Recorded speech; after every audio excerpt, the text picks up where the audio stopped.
ಪಾಕಿಸ್ತಾನ ಉಗ್ರರ ತಾಣಗಳು ಉಡೀಸಾಗಿದೆ. ಮಧ್ಯರಾತ್ರಿ ನಡೆದಂತಹ ತ್ರಿಶಕ್ತಿ ಕಾರ್ಯಾಚರಣೆ ಇದು. ಎನ್ಎಸ್ಎ ಅಜಿತ್ ದೋವಲ್ ನೇತೃತ್ವದಲ್ಲೇ ಈ ಕಾರ್ಯಾಚರಣೆ. ಆಕ್ಚುಲಿ ಈ ಸರ್ಜಿಕಲ್ ಸ್ಟ್ರೈಕ್ ಏರ್ ಸ್ಟ್ರೈಕ್ ಅನ್ನೋ ಕಾನ್ಸೆಪ್ಟ್ ಬಂದಿದೆ ಇವರಿಂದ. ಸೊ ಈ ಸಲದ ಏರ್ ಸ್ಟ್ರೈಕಿಗೂ ಇವರದ್ದೇ ನೇತೃತ್ವ ಅಂತ ಹೇಳಲಾಗ್ತಾ ಇದೆ. ಇನ್ಫ್ಯಾಕ್ಟ್ ಮೋದಿ ಅವರು ಕೂಡ ಲೂಪ್ ಅಲ್ಲಿ ಇದ್ರು. ನರೇಂದ್ರ ಮೋದಿ ಅವರು, ಅಜಿತ್ ದೋವಲ್ ಮತ್ತು ಸೇನೆಯ ತಂಡ ಈ ಮೂರು ಜನ ಲೂಪಲ್ಲೇ ಇದ್ರು. ಎಲ್ರಿಗೂ ಕೂಡ ಕ್ಷಣ ಕ್ಷಣದ ಮಾಹಿತಿ ರವಾನೆ ಆಗ್ತಾ ಇತ್ತು.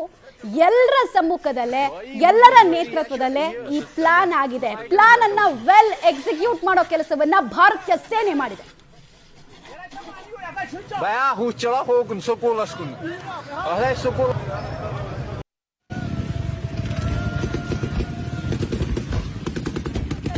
ಶಬೀರ್, ಈ ಏರ್ ಸ್ಟ್ರೈಕ್ ಸರ್ಜಿಕಲ್ ಸ್ಟ್ರೈಕ್ ಅನ್ನೋ ಕಾನ್ಸೆಪ್ಟ್ ಅನ್ನ ಭಾರತಕ್ಕೆ ಇಂಟ್ರಡ್ಯೂಸ್ ಮಾಡಿಕೊಟ್ಟಿದೆ ಅಜಿತ್ ದೋವಲ್ ಅಂತ. ಅವ್ರ ಮೂಲಕನೇ ಅದೆಲ್ಲ ಗೊತ್ತಾಗಿದ್ದು ನಮ್ಗೆ. ಈ ಸಲದ ದಾಳಿಯ ನೇತೃತ್ವ ಸಹಜವಾಗಿ ಅವ್ರದೇ ಇತ್ತು ಅಂತ. ಹೆಂಗೆ ಲೂಪಲ್ಲಿ ಇರೋ ಕೆಲಸವನ್ನು ಮಾಡಿದ್ರು.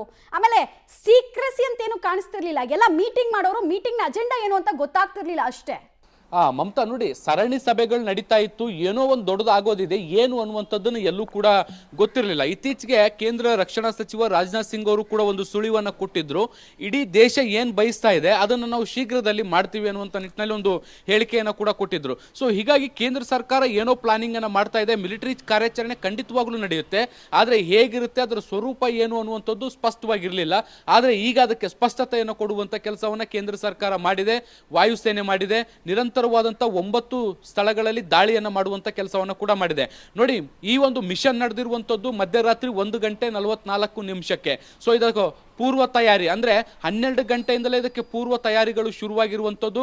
ಕೇಂದ್ರ ಸರ್ಕಾರ ಅಂದ್ರೆ ಪ್ರಧಾನಿ ನರೇಂದ್ರ ಮೋದಿ ಅವರ ಆದಿಯಾಗಿ ರಾಷ್ಟ್ರೀಯ ಭದ್ರತಾ ಸಲಹೆಗಾರ ಅಜಿತ್ ದೋವೆಲ್ ಮತ್ತೆ ರಕ್ಷಣಾ ಸಚಿವ ರಾಜನಾಥ್ ಸಿಂಗ್ ಎಲ್ಲರೂ ಕೂಡ ನಿರಂತರವಾಗಿ ಸಂಪರ್ಕದಲ್ಲಿರುವಂತಹ ಕೆಲಸಗಳನ್ನ ಮಾಡಿದ್ದಾರೆ. ಒಂದು ಕಡೆ ಮೂರೂ ಸೇನೆಗಳು ಮರ್ಜ್ ಆಗಿ ಒಂದು ಹಂತದಲ್ಲಿ ಕಾರ್ಯಾಚರಣೆಗಳನ್ನ ಮಾಡ್ತಾ ಇದ್ರೆ, ಈ ಕಾರ್ಯಾಚರಣೆಯಿಂದ ಬರುವಂತ ರಿಸಲ್ಟ್ಗಳೇನು, ಯಾವ ಹಂತದಲ್ಲಿ ಈ ಒಂದು ಪ್ರೋಗ್ರೆಸ್ ನಡೀತಾ ಇದೆ, ಯಾವ ಹಂತದಲ್ಲಿ ದಾಳಿ ಆಗ್ತಾ ಇದೆ, ಯಾವ್ಯಾವ ಟಾರ್ಗೆಟ್ಗಳನ್ನ ಡೆಸ್ಟ್ರಾಯ್ ಮಾಡ್ಲಾಗ್ತಾ ಇದೆ, ಈ ಎಲ್ಲಾ ಮಾಹಿತಿಗಳನ್ನ ಸೇನೆಯ ಮುಖ್ಯಸ್ಥರು CDS ಅನಿಲ್ ಚೌಹಾಣ್ ಅವರು ತೆಗೆದುಕೊಂಡು ಅವರು ರಾಷ್ಟ್ರೀಯ ಭದ್ರತಾ ಸಲಹೆಗಾರ ಅಜಿತ್ ದೋವಲ್ ಅವರಿಗೆ ರವಾನಿಸುವಂತ ಕೆಲಸವನ್ನ ಮಾಡ್ತಾ ಇದ್ರು.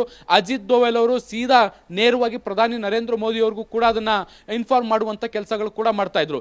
ಇಡೀ ಮಿಷನ್ ಅನ್ನ ಪ್ರಧಾನಿ ನರೇಂದ್ರ ಮೋದಿ ಅವರು ಕೂಡ ಇಡೀ ರಾತ್ರಿ ಕಾದು ಮಾನಿಟರ್ ಮಾಡುವಂತ ಕೆಲಸವನ್ನ ಮಾಡಿದ್ದಾರೆ. ಪ್ರತಿ ಕ್ಷಣವೂ ಕೂಡ ಏನ್ ನಡೀತಾ ಇದೆ ಅನ್ನುವಂತಹ ಕ್ಷಣದ ಮಾಹಿತಿಯನ್ನು ಕೂಡ ಪಡೆದುಕೊಳ್ಳುವಂತ ಕೆಲಸವನ್ನ ಕೂಡ ಮಾಡಿರುವಂತದ್ದು. ಸೊ ಇದು ಕಂಪ್ಲೀಟ್ ಆಗಿ ಈ ಒಂದು ಚಿತ್ರಣವನ್ನ ನೋಡಿದ್ರೆ ಇದೊಂದು ಗ್ರೂಪ್ ವರ್ಕ್ ಅನ್ನುವಂಥದ್ದು ಬಹಳ ಸ್ಪಷ್ಟವಾಗಿ ಗೊತ್ತಾಗ್ತಾ ಇದೆ.